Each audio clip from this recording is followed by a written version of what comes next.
Breaking news SLBC టన్నెల్లో మరో మృతదేహం గుర్తించారు. శిథిలాల కింద డెడ్ బాడీని గుర్తించిన రెస్క్యూ టీమ్స్ తవ్వకాలు చేపట్టాయి. శిథిలాలను గ్యాస్ కట్టర్తో కట్ చేస్తున్నాయి. ఒక కాలు కనిపించడం, దుర్వాసన రావడంతో తవ్వకాలు జరుపుతున్నారు. మధ్యాహ్నం వరకు డెడ్ బాడీని బయటకు తీసే ఛాన్స్ ఉంది.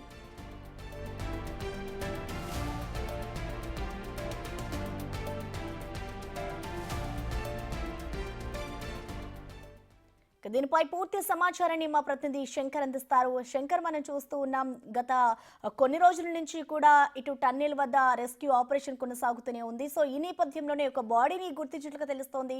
సో మొత్తానికి ఆ బాడీని ఎప్పటికి తీసే అవకాశం కనిపిస్తోంది. ప్రస్తుతం అక్కడ పరిస్థితి ఎలా ఉంది శంకర్?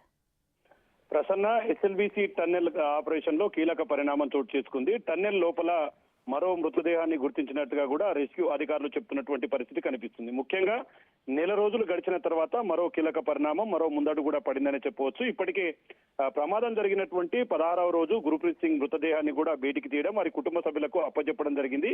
ఆ రోజు నుంచి ఇప్పటి వరకు దాదాపు నెల రోజుల పాటు కూడా నిరంతరాయంగా ఈ రెస్క్యూ ఆపరేషన్ కొనసాగుతుంది. మిగతా 7గురి మృతదేహాల ఆచూకీ కోసం రెగ్యులర్ గా ఎన్డీఆర్ఎఫ్, ఎస్డీఆర్ఎఫ్, అదే విధంగా 12 బృందాలతో కూడినటువంటి 670 మందికి పైగా కూడా ఈ రెస్క్యూ ఆపరేషన్ లో పాల్గొంటూ ముందుకు వెళ్తున్నారు. ఈ క్రమంలో లోపల శిథిలాల కింద ఎక్కడైతే D1, D2 ప్రాంతం ఉందో ఆ ప్రాంతానికి సమీపంలో ఉన్నటువంటి లోకో ట్రైన్ ఫస్ట్ స్టేజ్ దగ్గర శిథిలాల కింద ఒక కాలు, అదే విధంగా బాడీకి సంబంధించినటువంటి ఆనవాళ్లు లభ్యమయ్యాయంటూ కూడా పూర్తిగా అధికారులు చెప్తున్నారు. మరోవైపు అక్కడ పూర్తిగా దుర్వాసన ఉంది.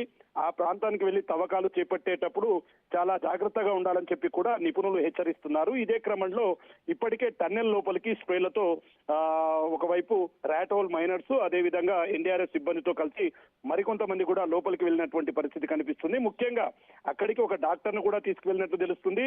సాయంత్రం వరకు లోపల ఉన్నటువంటి డెడ్ బాడీకి సంబంధించినటువంటి పూర్తి అవశేషాలను బయటికి తీసేందుకు రెస్క్యూ జరగనున్నట్టుగా తెలుస్తుంది. ముఖ్యంగా నెల రోజులు గడిచిపోయింది కాబట్టి డెడ్ బాడీకి సంబంధించినటువంటి పూర్తిగా డీకంపోజ్ కావడం, దాన్ని తీసే క్రమంలో మొత్తం పార్ట్స్ అన్ని కూడా డివైడ్ అయిపోతాయి. ఈ క్రమంలో ఎక్కడ కూడా అట్లా జరగకుండా జాగ్రత్తగా మృతదేహాన్ని బయటికి తీసి పోస్ట్ మార్టం నిర్వహించే పనిలో పడినటువంటి పరిస్థితి కనిపిస్తుంది. ఒకవేళ సాయంత్రానికి ఆ డెడ్ బాడీకి సంబంధించినటువంటి పూర్తి అవశేషాలు లభ్యం అయితే మాత్రం వాటిని వెంటనే నాగర్ కర్నూలు ప్రభుత్వ ఆసుపత్రికి తీసుకువెళ్లి అక్కడ పోస్ట్ మార్టం తర్వాత వారి కుటుంబ సభ్యులకు అప్పగించే అవకాశం కనిపిస్తుంది. ప్రసన్న, థాంక్యూ శంకర్.